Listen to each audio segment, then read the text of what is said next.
Hey everybody, this is Dr. Kidd and I'm the pastor of EMAs of Kingsport. We're located at 5842 West Carters Valley Road right here in beautiful Kingsport, Tennessee. Every Sunday is Resurrection Sunday here at EMAs. But during this specific time of year, we want to wish you and yours a happy Easter season and especially Resurrection Sunday.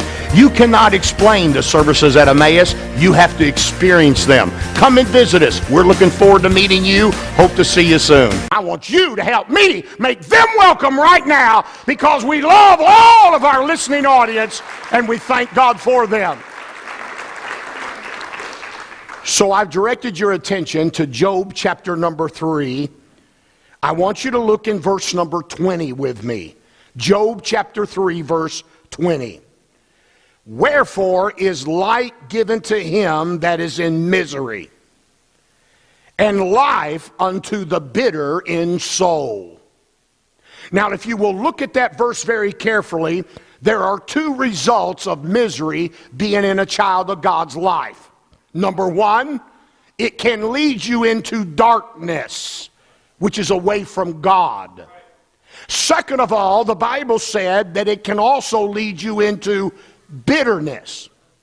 We're talking about saved people here getting away from God because something they could not understand or comprehend happened in their life. It can also make you bitter at life, other people, and sad to say, without really recognizing it, it can make you bitter at God. Now look in Job chapter number 11. I want to show you one more verse, verse number 16. He said, because thou shalt forget thy misery and remember it as waters that pass away. In other words, God is saying, you may be in a circumstance right now that's not pleasant. But just like water flows by you and passes on, misery will as well. I want to preach today on a subject I feel like all of us need in one area of life or another. I want to preach on stop multiplying your misery. Biblically, did you know the word misery simply means to be unhappy, distress, afflicted, anxiety, anger, pain, grief, depression, sadness, or sorrow. The word misery is so powerful and heavy in our Bible that the Holy Ghost only used that word 7 times in the entire Bible. 2 of those times are found in the book of Job. You do know, chronologically speaking, the oldest and the first written book of our 66 books of the Bible is the book of Job. Job dates back later than any manuscript of any other book in the Bible. I wonder why God gave us the book of Job first. He did it because he wanted us to establish one thing in our Christian life immediately. And that is, you can be saved and love God and still have miserable experiences come into your life. Somewhere down the road, we misled a generation of people that if you love God and you love the Bible, that everything's going to be positive in your life. You'll never be sick. You'll always have money, a new car, and a big house. That may sound good, but the problem is it's not biblical. Job was one of the godliest men on the face of the earth during this time, and God allowed him to go through agony, pain, hurt, and affliction. Just because something has come your way you don't understand doesn't mean you're not right with God. As a matter of fact, Job said in chapter 14 and verse number 1, man that is born of a woman is a few days and full of trouble. He promised us that when we were born into this world, we're not going to live long. And in that longevity of life, no matter how short or long it is, we are going to have trouble. The root word for trouble is the same root word we get for misery. So I hate to tell you this. Misery is going to come your way. And it doesn't matter how godly you are and how much Bible you know and who your pastor is and how much you love Jesus. There are times when things are out of our control and they're going to happen in our life. Now, let me say this. I'm sure everybody, including me, sitting here today, has some type of misery going on. Every one of us has something right now that we wish we could change or remove out of our life. And be careful, just because you're going through a season of misery, and you need to underline this, just because you're going through a season of misery, don't allow that to make you a miserable person to be around. If you're a child of God, in the midst of whatever God allows to come our way, that does not give us a biblical right to be a miserable person to be around. So how do we multiply misery in our life? Some people are hooked on it. Some people are so hooked on being miserable that if there's nothing to be miserable about, they're miserable because there's nothing to have to be miserable about.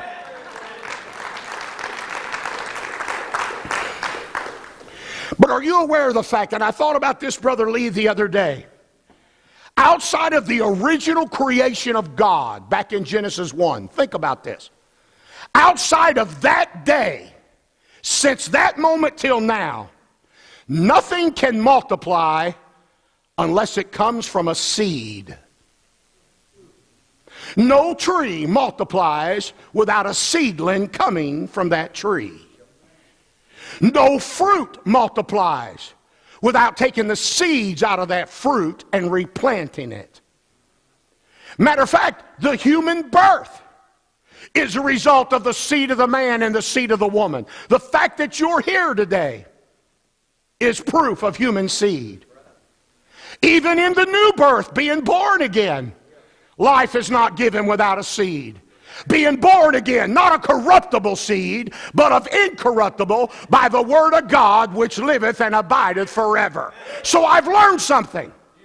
I've learned that nothing can grow and multiply and expand unless I plant the seed. So if misery has taken over your life, it's nobody's fault but yours.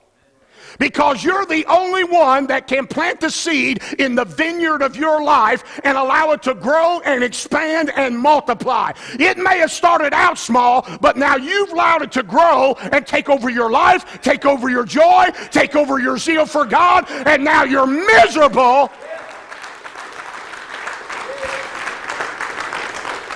Let me give you an illustration.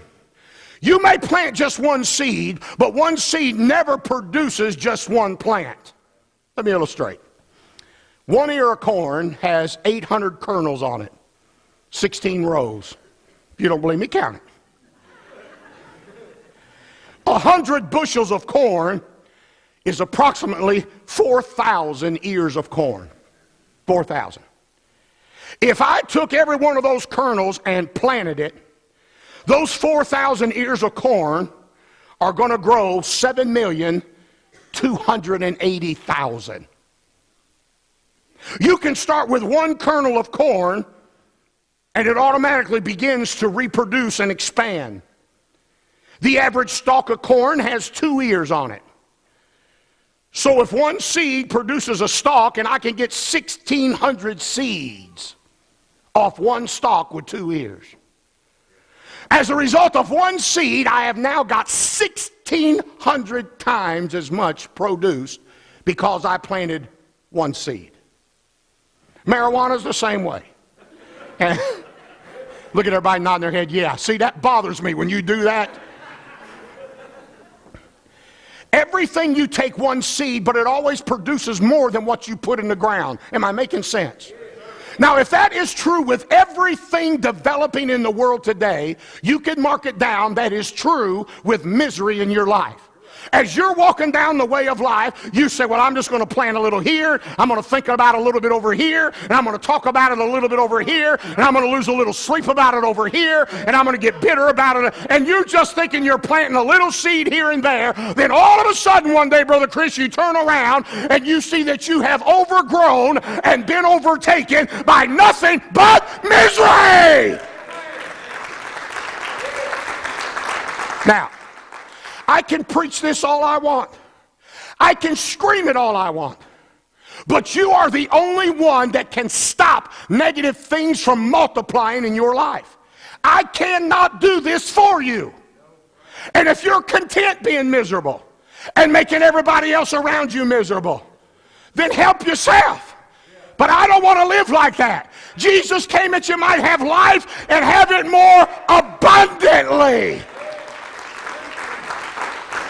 That word abundantly means to reproduce and grow, just like from a seed. So while I'm going down the walk of life, instead of sowing bitterness, I'm going to sow blessings. Instead of sowing sadness, I'm going to shout. Instead of being divisive, I want to have unity. Instead of being sad, I want to be glad. And then when I look back over my life, I want to know that I lived the abundant life that God had planned for me. Stop multiplying your misery. When you read through the 42 chapters of Job, it's kind of sad because 41 of them are negative. And by the time you get to chapter 42, you're ready to commit suicide just reading this book. But then you realize all 41 chapters are worth what God did for him in chapter number 42. Let me show you what Job did as an example to you and I that will keep misery from growing and multiplying in our lives. Number one, it was because of the lifestyle that he lived. How do you keep misery from growing? By living right. The Bible's clear in chapter 1 and verse number 1 that he was blameless. He was upright. He respected God. And he fled away from anything that was evil. When things went wrong, Job kept his life right. You multiply misery in your life when you run from God because something has happened that you don't understand. I don't understand Christian people that quit church, quit God, and quit the Bible when something goes wrong. When I was a kid and I got hurt, I didn't run from my father. I ran to my father. Are y'all still with me today now? Now, bless God, you can shout or pout. I'm going to preach it anyhow. If you're going to quit on God every time something goes wrong in your life, you're going to do a lot of quitting in your lifetime. But you know why misery didn't grow in his life? Because when the sun was shining, Job was walking with God. When the storm came in, he was walking with God. When the bottom fell out, he kept walking with God. When everybody else forsook him, he kept walking with God.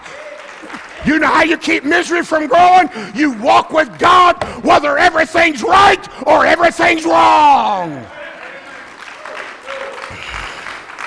You're multiplying your misery when you run from God. You're compounding your conflict if you're only living for God because everything's going right. Matter of fact, Brother Greg, when Satan went before the Lord on Job's behalf, here's what he indicted him.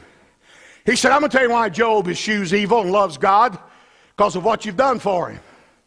Job's only living right because things are going right. Job's only doing right because you blessed him. Take them blessings away. See what he does. Because Satan knew the majority of the people are that way. They only serve God for naught. They only live for God because they need something at that time. They come to church when they're going through divorce. Oh, boy, when they're going through divorce, brother kid, I need counseling till they find a new wife. Now, all of a sudden, the Emmaus isn't good enough for them anymore. Now, when they were getting divorced, we were good enough. Are y'all still with me now? But they found a new wife, and all of a sudden, the Emmaus isn't good enough anymore. Oh, yeah, their kids on the street, smoking dope, fornicating, getting pregnant. Oh, call brother kid. Ain't a better church in the country than Emmaus. Until the tragedy's gone, they don't need God anymore, and all of a sudden, Emmaus isn't good enough for them anymore. There's something wrong with that crowd. You want misery to stop growing in your life? You be consistent with God. Let your daily life reflect where you're headed and not necessarily where you are. Your lifestyle ought to be right. Many times people would come to hear me preach and say, I've seen him shout and run. He's just doing that because everything's going good in his life. Are you kidding me, sir? Are you that far gone? You ought to sue your brain for non-support. I'm not shouting because everything's going right in my life. I'm shouting because no matter what I'm going through, it doesn't change who he is, where he is, and what he can do. I'm going to live for God whether everything's right or everything's wrong. It's your lifestyle. That's how you stop misery from growing in your life. Number two, the way you look at things can stop misery from growing in your life. Did you know the Bible said in chapter 1 and verse 22 that Job never got bitter at life, and he never accused God falsely or foolishly? The Bible said in chapter 31 and verse 1 that he had made a covenant with his eyes, that even in the midst of bad, Job was determined to see something good. Sometimes you got to look beyond the moment of where you're at and look beyond to the promise that you know God is going to let you walk into. If you only live in the immediate now and now, your Christian life is going to be so inconsistent.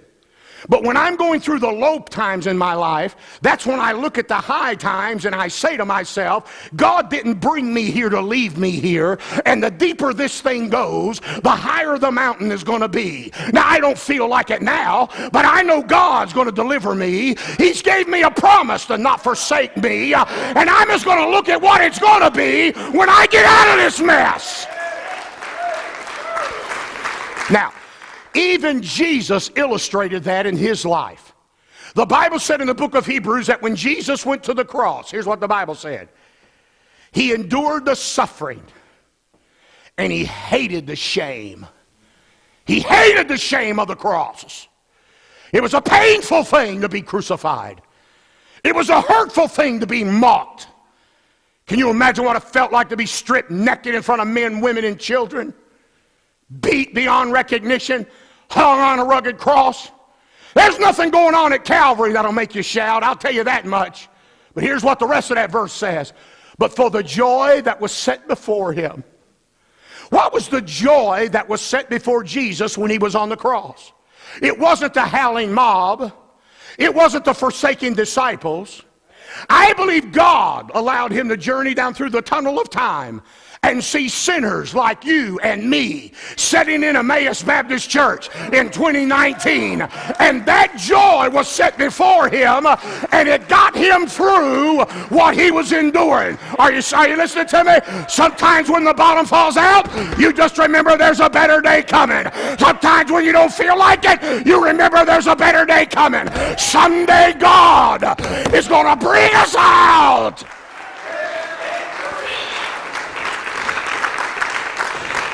It's the way you look at things. The funeral director walked up to Job one day and said, all right, I've seen you try to be positive in negative situations before, but you're burying 7 sons and 3 daughters today. I know you go to the First Baptist Church of Jerusalem, but you're burying 10 of your children. How could you possibly bury 10 of your children and not be miserable?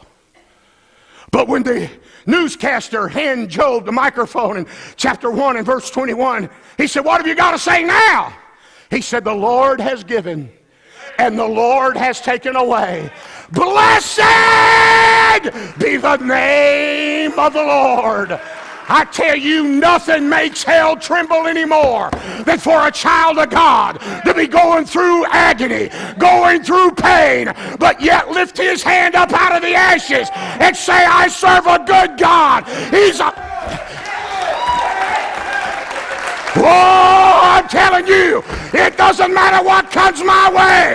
I am serving a good God. Oh, hell trembles. It's the way you look at things. The newscaster said, yeah, but Job, up until verse number 3, you were the richest man in the East. But now you don't even have a change of clothes. Shout on that. Job turned around and said, let me tell you something about life. I was born naked. That's what he said. Naked was I born. He said, I'm going to die naked. So I ain't lost anything. I'm leaving here in just as good a shape as I came in. Whoa! It depends on how you're looking at things. They said, okay, I've heard you got cancer. You're laying up there in the ashes, scraping cancer with a broken piece of pottery. You're going to die. Say something positive about that. Job said, I will. He said, though the skin worms devour my flesh, yet in my flesh shall I see God. I'm looking beyond where I'm at because I know where I'm headed. Sometime in Virginia not long ago, an old man lost his wife in the church. And the pastor told me about it before I got there. I went up to the old man sitting there by himself where his wife had sat with him for over 53 years. And Brother Danny, I stuck my hand out and I said, brother, I heard your wife died and I'm sorry. I said, there's no doubt you're probably in a valley right now. And that old man looked at me and said something I've never heard in my life. He said, I'm not in a valley. I'm just switching mountains. That's a good way to look at stuff. When the devil tries to get you to think you're down, you just look at it and say, I'm switching mountains. Many years ago, a man called me and said, you led my mom and daddy to God. My daddy's in heaven and my mother is about 35 miles from where you're preaching and she's dying with cancer. He said they're doing surgery on Mama in the morning, but the doctor told me he feels like, unless something changes, that they're just going to open her up and sew her back up. He just thinks it's too far gone. But if they leave her, she's dead anyhow, and so they're going to try surgery in the morning. And I know it's asking a lot. You can't visit everybody that's sick, but you led my mama to Jesus. And I was wondering, could you come and just pray with Mama and be there when the doctors talk to us? I said, I will. And I made arrangements, and I went to Charleston, South Carolina. I walked in there, and we had prayer with the family, and they took that little frail saint of God back to the operating room. It wasn't long that the doctor came out while they were still fixing her, and he said, I've got bad news. He said, it was not as bad as we thought. It was even worse than that. And he said, I'm going to be honest, all I did was make an incision, see what I had to work with, and I just sewed Mama back up. He said, she's so covered in tumors, I couldn't even hardly see the organs in her body. And he said, your mama will be gone in days. It's horrible. She's covered in cancer. I waited with the family, went and got a bite to eat and came back, and the mother was waking up. And they said, now the doctor's coming in to tell Mama what he found in the surgery room, and I'm talking about looking at it the right way. We want you to be there when the doctor tells Mom that she's covered in cancer. And you know how it would be if it was your mom. And I went and I stood at the foot of the bed, and this little Indian doctor came in and he leaned over the bed and he said, now honey, I'm the surgeon. And he said, I cut you open. And he said, you're full of tumors and I couldn't do any surgery, so I sewed you back up and you just have a few days to live. And I looked at that little frail woman that I'd led to God years ago, and she acted like she didn't hear a word he said. So he leaned over the bed again and he said, now honey, listen to me. I'm the surgeon. You're full of tumors. I had to sew you up. You just have a few days to live. You're going to die, and I'm sorry. And she acted like she didn't hear a word he said. And I'm thinking maybe she's still under anesthesia. Maybe there's something wrong with her. And so finally he leaned over and said, now honey, she said, I heard you the first time. And she said, I heard every word you said, and I see my children there, and I see Brother Kid there. And she said, but I want to make a difference right now in something you said. You said I got a tumor. I don't have a tumor. I got a ticket.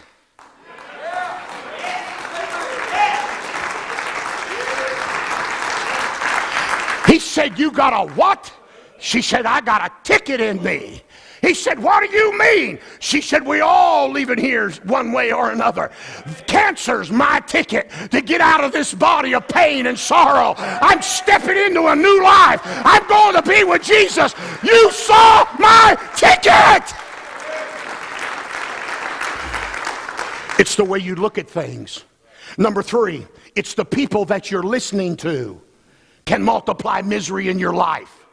From chapter 4 to chapter 40, Job's constantly being questioned by his friends. 36 chapters of question. In chapter 19, he said, you have vexed my soul and you've broken my spirit with your words. If you're not careful, your closest friends can turn out to be your worst enemies. Especially when you're going through a hardship in life. I read a statistic last night. Only 10% of Americans are solid and sure about their life and what it unfolds. That means 90% of the American people are swayed by conversations, influences, and sudden emotional decisions that they later regret.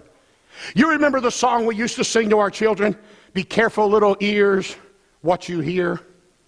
You remember that one you're sharing your heart with? You're only one situation away from your relationship with that friend being ruined. So why would you let them sow seeds of misery in your life?